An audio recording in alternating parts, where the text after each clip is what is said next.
रहिए।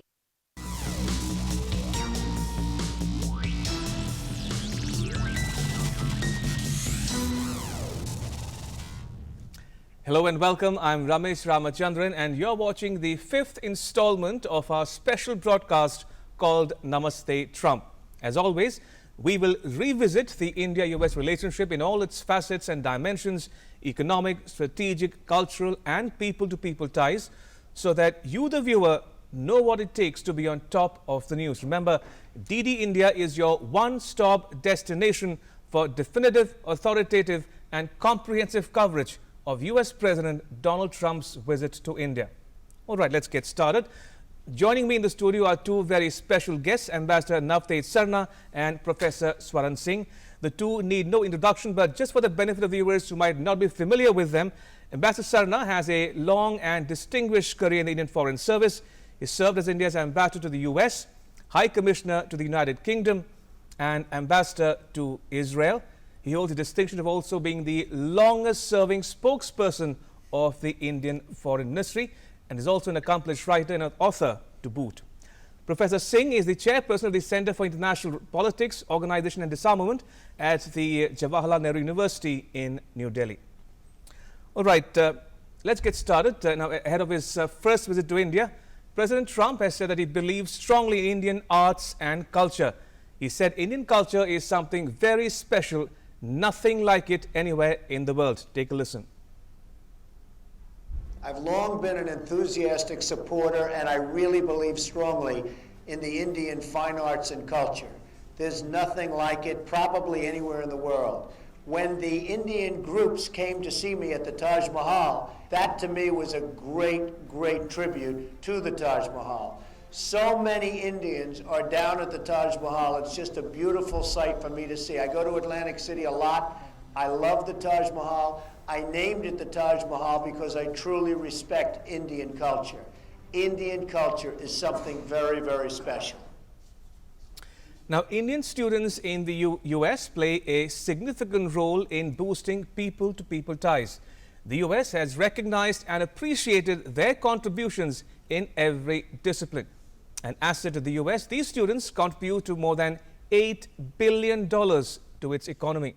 They play an important role in the field of research and innovation. Take a look at the next report. On April 21, 2005, the House of Representatives of the United States Congress passed a resolution which recognized the contributions of Indian American community to American economic innovation and society. It highlighted the contributions of IIT students in every discipline and stated that through research and innovation, IIT students have played an important role in building ties of mutual support and cooperation. जो हमारा मुख्य relation America से है वो हमारे alumni का है. कम से कम इस वक्त आईआईटी दिल्ली के मेरे अनुमान से 8 से 10 हज़ार एल्यूमनाई अमेरिका में होंगे और इन्होंने बहुत अच्छा काम किया है. कईयों ने बहुत सक्सेसफुल कंपनियां चलाई हैं और ये शुरू से चलाते आए हैं. पिछले कुछ सालों में भी हमारे आईआईटी दिल्ली के एल्यूमनाई ने काफ़ी अच्छी कंपनियां अमेरिका में चलाई हैं जो कि यूनिकॉर्न कहलाती है, जिसका मतलब उनका इवैल्यूएशन $1 बिलियन से ज़्यादा है. In the recent years, there was a decline in the number of IIT students moving to the United States after graduating. Earlier, nearly 50% of the IIT graduates moved to America for work, but now it has come down to nearly 5 to 10%. However, the research in the field of higher education has seen an upward trend. काफ़ी professors ऐसे हैं जो America के professors के साथ मिलके अपनी research कर रहे हैं, पर एक जगह और हम अमेरिका से काफ़ी योगदान चाहते हैं. वो ये कि जो अमेरिका में जिन लोगों ने पीएचडी ख़त्म कर ली है, खासकर भारतीय मूल के या दूसरे जो भी नागरिक हैं, हम उनमें से अच्छे नागरिकों को चाहते हैं कि वो आके हमारे यहाँ प्रोफेसर के पद पे आसीन हों. Collaboration between any countries is good. I think both sides usually have things to offer to improve, so I think we should all work together in that to help each other out. India is well known as a wonderful place to study. Some of the best schools in the world, I think, are here in India. America is still the first choice of Indian students when it comes to studying abroad. More than 2 lakh students are pursuing their higher studies in the United States of America. Every fifth student in America is an Indian. Indian students contribute more than $8 billion to US economy. Clearly, Indian students play a very important role in strengthening not only the people-to-people connect between India and United States, but also ties in various spheres. Nishant Saurav's report, DD India, New Delhi. Now, the Indian diaspora in the US is nearly 4 million strong. Indian Americans have come of age and become a voice to reckon with in US politics and society. The latest example being Sri Srinivasan, who is the first Indian American judge in the US. He was born in Chandigarh and raised in the US state of Kansas. Sri Srinivasan has created history by becoming the first person of South Asian descent to lead a powerful federal circuit court, considered next only to the US Supreme Court. All right, if I can open the discussion with Ambassador Sarna and Professor Singh. Ambassador Sarna, thank you once again for joining us on the discussion. Appreciate it. Now, you would have handled many visits in your career in the Foreign Service. Would you recall any anecdotes from the Clinton visit in 2000 and maybe the Bush visit in 2006, and put this visit, the Trump visit, into context for our viewers? Well, I think, a visit by the President of the United States is always a big affair. It's an important affair. It's sort of, for the last 20 years, each of the presidents, starting from President Clinton, has visited India. President Obama, in fact, visited India twice while he was in office. And these are very elaborate affairs. They require a huge amount of preparation, both substantive as well as logistic. And but the important thing is that they tend to impact the relationship in ways in which may not be immediately obvious. For instance, you mentioned President Clinton's visit. I was fortunate to be part of that visit and to travel within India with the American delegation and the American press. And I think that visit happened at a time when India was just coming out of, was beginning to come out of the sanctions that had been placed on Indian companies and other agencies after our nuclear tests. And that, the fact that President Clinton came here, he traveled to Jaipur, Agra, Mumbai, Delhi. He was giving a huge standing ovation by our parliamentarians. He danced with the village women in Rajasthan. The timing was around Holi. He actually saw India's IT revolution happening when he went to the cyber city in Hyderabad, and the chief minister took him around to actually see how they were providing civic services through IT. So I think that entire visit left a deep impress on him. And I think it impacted on the overall direction of the relationship. So these are important events. Indeed. Professor Singh, if I can come to you now, when two principals meet, they might only discuss the big picture issues in the relationship. But as we saw in those reports on Indian culture, India-US education ties, and also the Indian-American community in general, are these issues also a key to driving the bilateral ties between India and the US? Ramesh, actually in diplomacy, nations use whatever levers they have at disposal. Right. And India's cultural diversity, India's large number of people, population, they are our assets in that sense, which will be very attractive to President Donald Trump. And the way the whole event is being organized and so many things are being packed into those 36 hours is a reflection of both our assets and our capability to really harness those assets in pushing our national interests forward. And the most guaranteed outcome is already there, the visibility. It is a presidential election year in the United States, so he's going to also use it. But I think equally, the visibility of India's robust capacity to demonstrate some of these events are going to be really the gain that we are going to get out of this visit, other than several other things which are in the line, whether it is people-to-people relationship or security, on terrorism, on trade, and several other issues. But I think the visibility part is going to put India on the global scale for those 2 days very clearly. And the way we are already planning the event is a reflection of perfectionism in hosting a leader like this. And I think that is partly why you see now Donald Trump is going to be the 4th president consecutively to visit India. You know, there was a time when President Eisenhower came, and after long gap, then the next president came in 1978 or 79. After that, now you have President Bill Clinton coming in 2000, George Bush coming in 2006, President Obama coming twice in 2010 and 15, and President Donald Trump is coming here in his first term. Right. And we are assuming that in case he also gets second term, there could be another visit here. So I think there are a lot of showcasing of India's new genre of diplomacy, where the host country leader will be constantly with the guest leader. And I think that is going to give them enormous amount of time to really brainstorm each other on all kinds of issues, share their vision, share their priorities, and then of course followed by more restricted and delegation level talks. So I think the packing is very intense, and I think that is a reflection of how India conducts its diplomacy now. And I think that is going to create several outcomes in short run, but as Ambassador just now said, several things will be known much later. Right. They may not be known immediately right now, but the kind of mutual confidence and chemistry built at this stage will have several outcomes much later. Absolutely. Ambassador, I'm sure you would have seen many US presidents in your career in the Foreign Service, and especially in terms of the top-down diplomacy where two leaders drive the relationship forward. In that context, how would you describe the Modi-Trump relationship? They first met in 2017, and since then they've met almost 5 times. How do you see their personal chemistry, so to speak, and their working relationship over the last several years?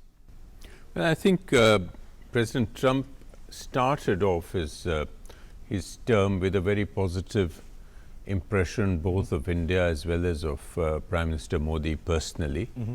And he referred to that several times in conversations. And I think when they first met in June 2017 in Washington, D.C., they spent several hours together in the White House and throughout the day. And I don't recall one single discordant element that came through in that conversation or in the press statements and in the press appearance.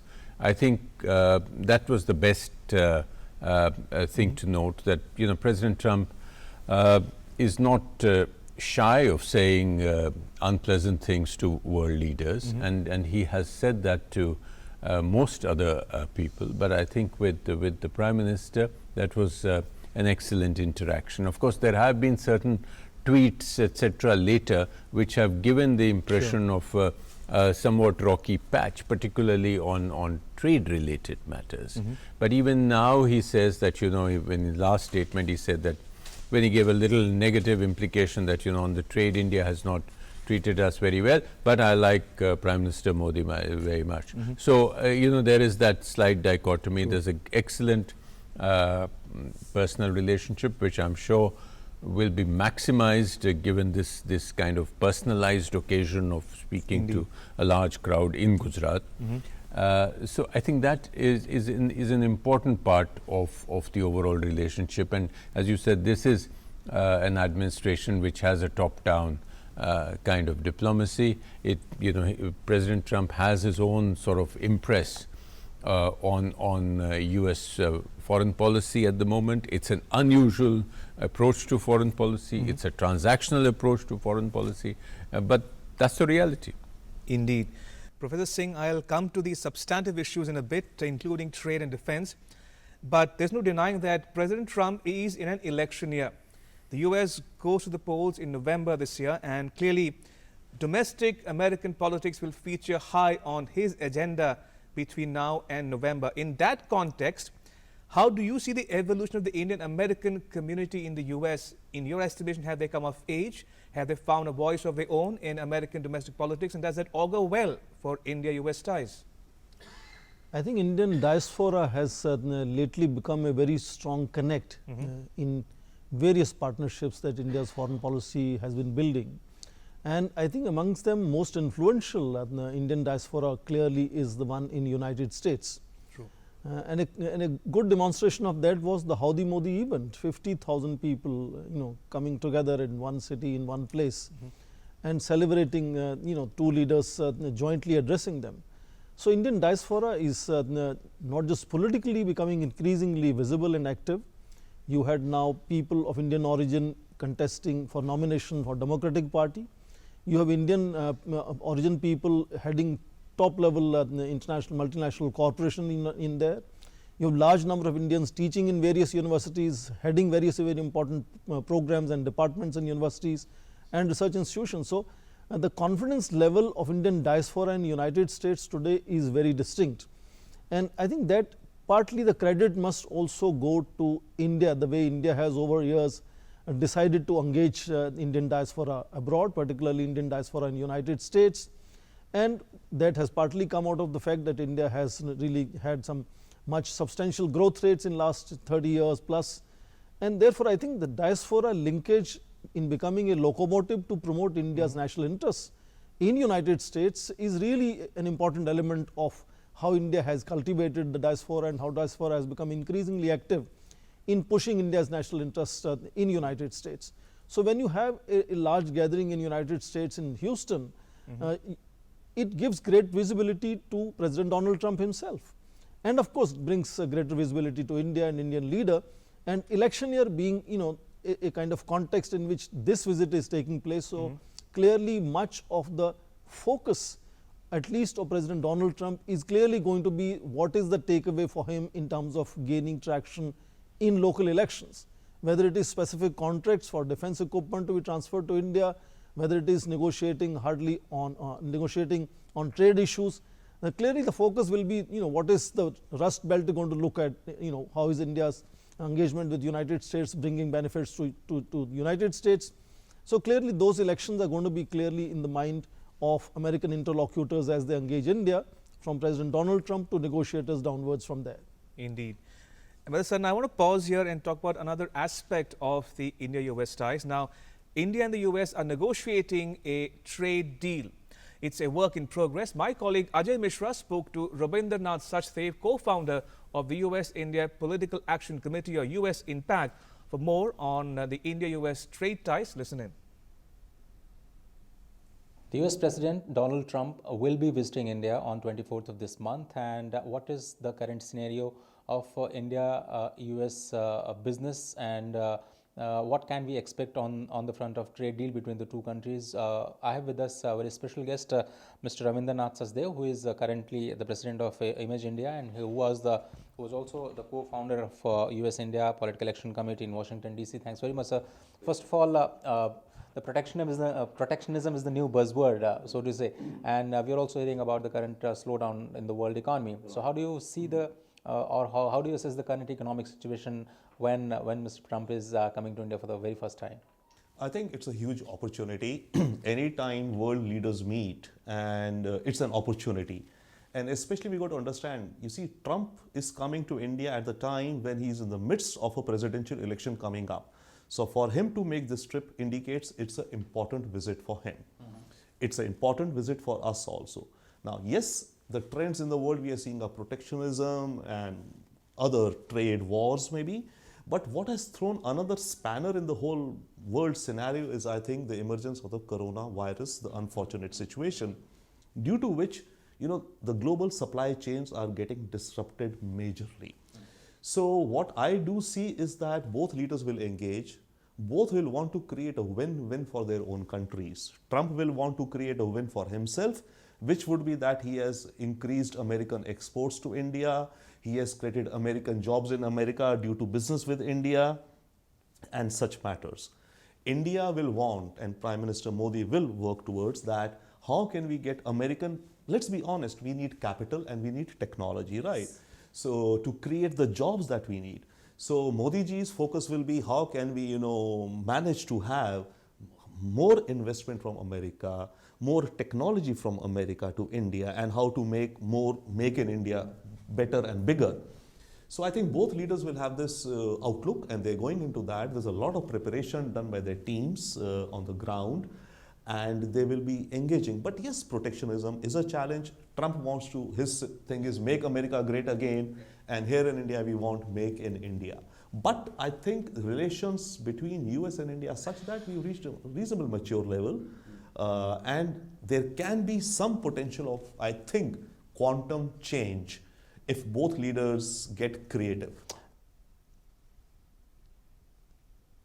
All right, continuing our discussion in the studio with Ambassador Sarna and Professor Singh. Ambassador Sarna, the two slogans, the catchphrases in the US and India, Make America Great Again and Make in India, are they mutually exclusive? You think the differences are insurmountable? What's the next, the way forward in resolving the India-US trade ties in particular?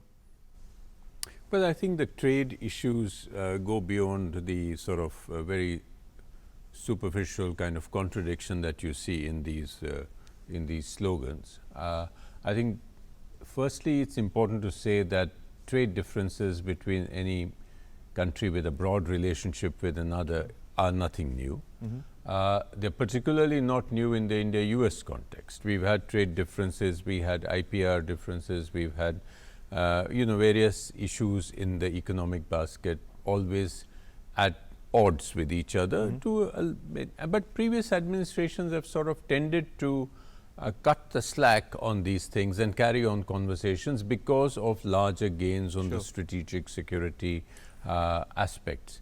Now, the difference with the Trump administration is that it's particularly transactional and puts trade right up front. So once they do that, then issues like trade deficit, tariffs and all that have become more and more into the focus, and President Trump does place a lot of premium on these issues. So I think the fact is that he does want to create jobs in the United States. He wants trade deficits to be wiped out, which are not in America's favor, and he wants investment to come into the United States. So I think we have sort of also circled around that. Trade deficit is coming down. It was about $28 billion today. I believe it is in the range of about 23. We have started buying oil and gas from the United States, which we didn't do earlier. Now I think we are into our third year of purchasing oil and gas. We are buying a large number of civilian aircraft from the United States. All this is sort of whittling away the trade deficit. And on the other issues of market access, tariffs, data localization, e-commerce and all, I think conversations are ongoing. Obviously, they are not been reached that stage where a deal can be done. But I think there are ways in sort of working this deal and then presenting it to the United States or to President Trump that, listen, you can make in India in a way in which will make America great again. Absolutely. Professor Singh, besides trade and defense, the other issue which has been discussed about a lot in the US and Indian media is the Indo-Pacific. Now, President Trump has outlined and clearly outlined a definitive Indo-Pacific strategy. Would that issue figure in the discussions, if I might ask you, and how crucial is the Indo-Pacific in terms of driving the India-US ties going forward as well? No doubt, Indo-Pacific has been a very important issue for President Donald Trump. We had heard about the pivot to Asia and rebalancing during President Obama's time. But President Donald Trump took this issue right up front and has actually created an Indo-Pacific command and very clearly wants India to play a far more assertive role in that sense of doing things which would really help ensure stability in the region, which perhaps is often understood in terms of putting a certain restraint on China's rising footprint, but fundamentally through methods which are like ensuring freedom of navigation, aviation, etc., fighting piracy and other things, and fair and free trade, etc. So free and open Indo-Pacific is a very important element of President Donald Trump's vision, and one can see that in either the nuclear strategy report or in the defense strategy approach which are published. How does India engage in that? To some extent, in terms of principles, we are on the same page. India wants to see that the countries behave by the rules and by norms, freedom of navigation, etc. But then, of course, we also begin to see a little distinction that India tries to make. And we often refer to the speech of Prime Minister at Shangri-La Dialogue, which clearly said at least two things very important in terms of defining India's vision on Indo-Pacific. One, that India wouldn't like to see that becoming an exclusive club of few nations, and B, that India wouldn't like to see it getting militarized. And indirectly, India since then have also clearly said that India would like to engage both Russia and China into the Indo-Pacific debate. So that is a slight deviation which we have, but I think we are also balancing between how to engage Russia and China on one hand, bring them into Indo-Pacific discourse, and also how to work with the United States. And I think last September, and the upgradation of the quadrilateral of democracies, where Indian foreign minister had become part of the dialogue in New York, was an updation of India's engagement in that sense. The Quad and Indo-Pacific, again a very different. India at least tries to make that distinction very, very substantive. So there are broader agreements in terms of how the vision really blends together of India and United States, and in terms of also prioritizing. Both leaders see that as an important region for them. India has in fact totally focused now on East, from starting from BBIN to Kaladan project, or engaging maritime region of East Asia to ASEAN to Indo-Pacific. And likewise, Donald Trump is very focused on Indo-Pacific. So at the broader vision level, there is a complete blending together. But when it comes to operationalizing it, I think there are a bit of fine tuning that would be required over a period of time. All right, fair point. I'm running out of time. So very quickly, one last comment from both my guests, starting with you, Ambassador Sarna. Your thoughts on the current and future trajectory of India-US ties and your expectations from the Trump visit in particular? I think the biggest expectation I would say out of the Trump visit, I wouldn't hang it on either the trade deal, which is, doesn't look very likely, or any of the defense deals, important in themselves. But I think we will build upon the joint statement, which will outline the 2+2 joint statement. We'll build upon that, which will highlight the strategic convergences. But I think the biggest expectation would be that to make this a very successful visit, to make it something which will impact President Trump in very positive terms, and thereby sort of positively impact the relationship and continue the upward graph of the relationship. I think in the long term, if we are looking at 4 more years of Trump, we don't know, because anything can happen from now to November. But if we are looking at 4 more years of Trump, then we have to realize that the trade aspects have to be resolved sooner than later, and having done that, we have to strengthen the convergence on strategic issues. Absolutely. Professor Singh, you get the last word. At this stage, President Donald Trump looks a very strong candidate to get his second term. So that means the chemistry of two leaders will have still more time to really deliver. But other than what two leaders could actually achieve, I think the larger trends, India being the second largest and United States the third largest population, potentially also these are going to be world's largest economies, and the fact that both are democracies, I think provides a certain potential for them to really fine tune their challenges that they might have and really come together. The trend of last 15 years, if you notice, the trade jumping up to almost $150 billion, investment going up to $88 billion from United States, about $10+ billion from Indian side. I think the trends are already fairly encouraging, and in fact, whenever you build larger partnership, they throw up their own challenges. So relationship is not going to be ever minus or without challenges, but I think the partnerships are going to be stronger, and that's not just because two leaders who are working for it want it, but the larger global tectonic trends, I think the demographic trends, I think also showcase that these two countries will work together in coming times. Indeed. On that optimistic note, Professor Singh and Ambassador Sarnath, thank you so much for joining me in the discussion. Appreciate it. And that's a wrap on this special broadcast, but news continues here on DD India.